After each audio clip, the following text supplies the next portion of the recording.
صبح شام کی مسنون دعائیں.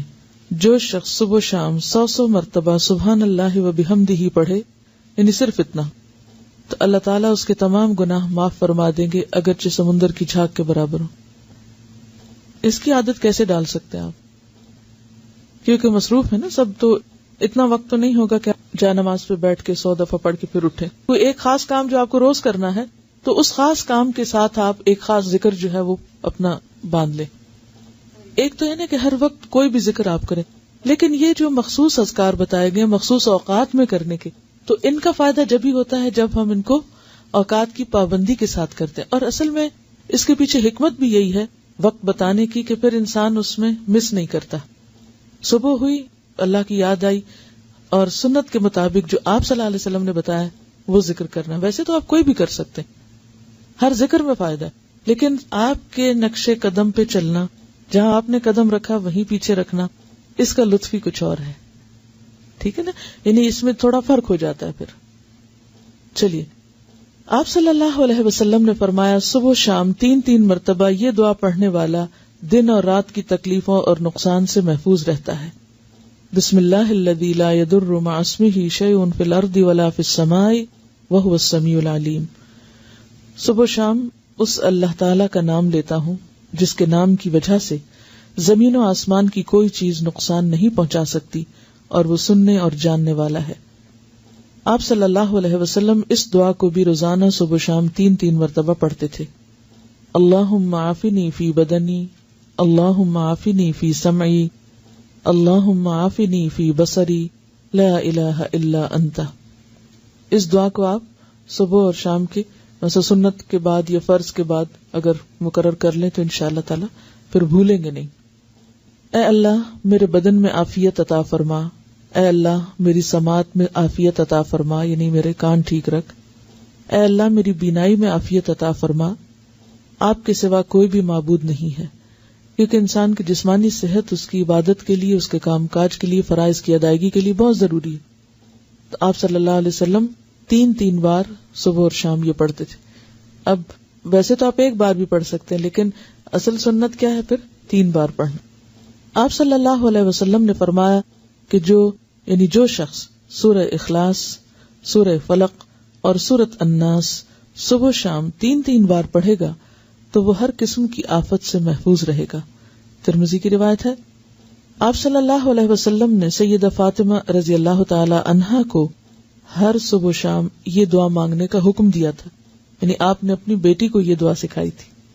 یا حی یا قیوم برحمتک استغیث فاصلح لی شأنی کلہ ولا تکلنی الی نفسی طرفۃ عین.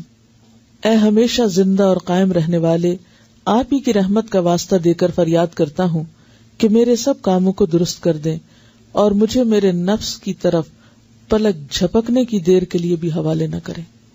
اس کا کیا مطلب ہے؟ مجھے میرے نفس کے حوالے ایک پلک جھپکنے کی دیر بھی نہ کریں.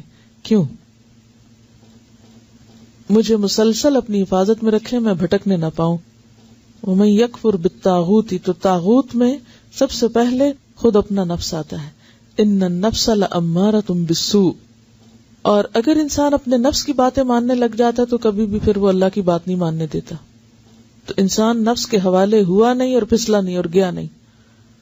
ٹھیک ہے، تو اس لیے یہ دعا بھی بہت اہم ہے اور بہت ضروری ہے.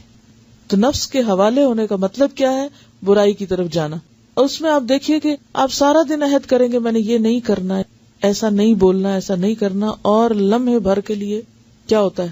منہ سے بات نکل جاتی ہے، آپ ایک دم غصے میں آ جاتے ہیں، آپ ایک دم وہ کہہ آتے ہیں جو سویر سے وعدہ کر رہے تھے شام تک کہ اب آج سے میں نے یہ جملہ نہیں بولنا یا یہ کام نہیں کرنا. وہ لمحے بھر کے لیے آپ نفس کے حوالے ہوئے اور گئے. تو یہ دعا بہت ہی زبردست دعا ہے کہ یار اب میں تو اپنے آپ پر، خود پر ایک لمحے کے لیے بھی بھروسہ نہیں کر سکتا، لمحے کے لیے بھی مجھے نہیں ادھر جانا، کیونکہ ہمارے ساتھ نفس بھی ہے، شیطان بھی ہے. تو یہ ایسے دشمن ہیں، ایسی طاقتیں ہیں کہ جن کا مقابلہ ہم تنہا نہیں کر سکتے، یہ صرف اللہ کی مدد سے ہو سکتا ہے. اس لیے صبح اور شام، ورنہ بعض اوقات انسان کہیں ایک دفعہ تو مانگ چکا، اب اور کیا مانگنا، روز کیا یہی مانگنا. یعنی آپ کے ذہن میں یہ آ سکتا ہے کہ سویرے بھی مانگو، شام بھی مانگو، وہی باتیں، پھر ریپیٹیشن. اس ریپیٹیشن کی ہر سویر کو ضرورت ہے اور ہر شام کو ضرورت ہے کہ ہم بھولنے والے ہیں. پھر سید الاستغفار، آپ صلی اللہ علیہ وسلم نے فرمایا جس نے صبح و شام صدق دل سے سید الاستغفار کو پڑھا اور اسی دن یا رات فوت ہو گیا تو وہ جنت میں داخل ہوگا. اب آپ دیکھیں اللہ تعالیٰ نے بخشش کے کتنے سامان کیے ہیں.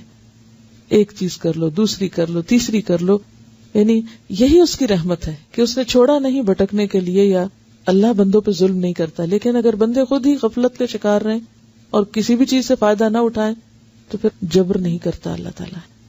سید الاستغفار یہ ہے، اللہم انت ربی لا الہ الا انت خلقتنی وانا عبدک وانا علی عہدک ووعدک ما استطعت اعوذ بک من شر ما صنعت ابوء لک بنعمتک علی وابوء بذنبی فاغفر لی فانہ لا یغفر الذنوب الا انت.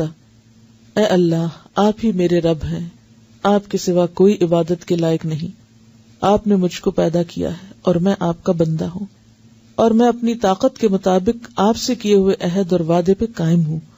میں اپنے برے اعمال کے وبال سے آپ کی پناہ چاہتا ہوں. میں آپ کی نعمتوں کا اقرار کرتا ہوں، یعنی جو بھی آپ نے نعمتیں مجھ پر کی ہیں ان سب کا اعتراف کرتا ہوں، اور اپنے گناہوں کا بھی اعتراف کرتا ہوں. یعنی ایک طرف تو نے مجھے اتنا کچھ دیا اور دوسری طرف میرے گناہوں کے ڈھیر ہیں. آپ میرے گناہوں کو معاف فرما دیجئے، کیونکہ آپ کے سوا کوئی بھی گناہوں کو معاف نہیں کر سکتا. یعنی کسی انسان، کسی جن، کسی فرشتے کے اختیار میں نہیں کہ وہ بندے کے قصور معاف کر سکے. اصل معافی اللہ ہی کی طرف سے ہے.